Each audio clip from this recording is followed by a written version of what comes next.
गया। क्या है मालूम है? मैं गा दूं।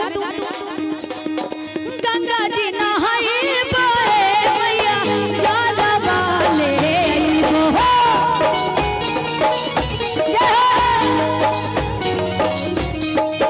गंगा जी नहाए बहे मैया जलवा ले आइबो।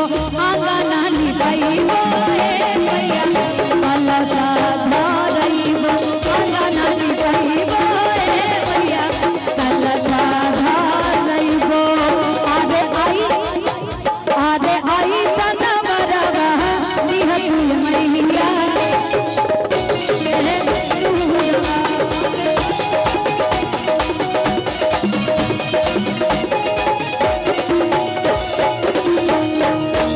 सबसे पहले मैं उलैकी का मंगता रही। राजा दशरथ जस ससुर वर मांगी लक्ष्मण जैसन देवरवा।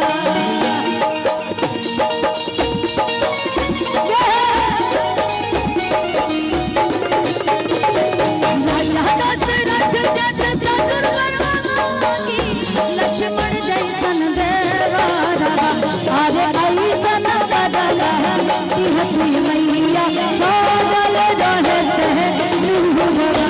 अरे ऐसन बदला दिहतु मैया सोजल रहे से लुहुरवा।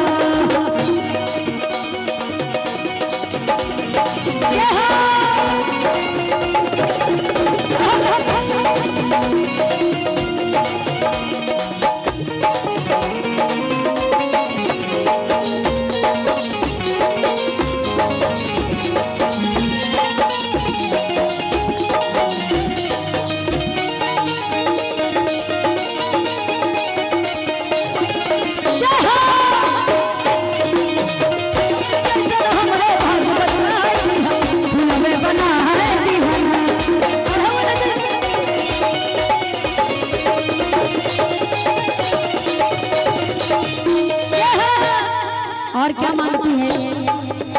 बड़ा प्यारा वर मांगती जो सबसे ज्यादा जरूरी होता है। क्या? रानी कौशल्या जस सासु बन दिया राम जी जैसन दूल्हा।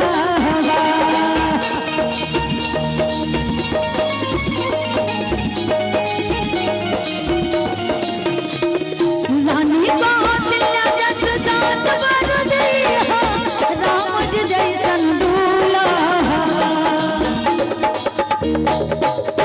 अच्छा, हमारी बहुत प्यारी प्यारी सिस्टर होंगी जिनकी अभी शादी नहीं हुई है। सबको राम जी जैसा पति चाहिए, लेकिन उसके लिए सीता बनना पड़ेगा।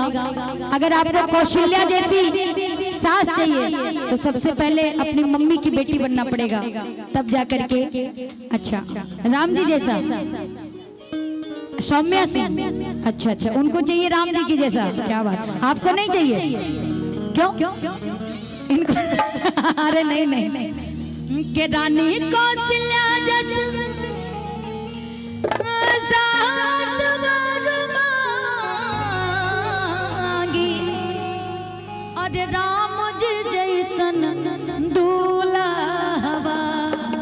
और ताली बजा के अरे ऐसन बदला दिहतु